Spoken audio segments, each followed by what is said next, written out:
rajtja, hagyd menjen. Vaj, de rúgja neki Tobi is.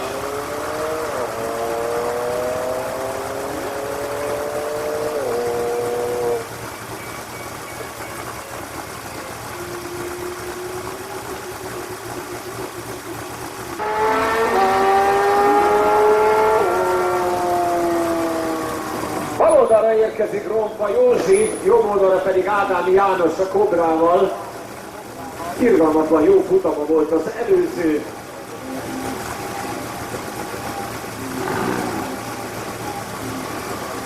Egy picikkel előre, jó!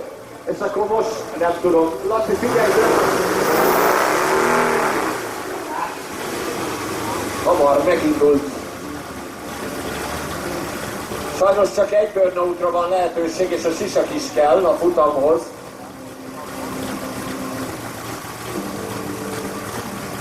Nagy szellemek, ez az, itt nincsek egymás ellen.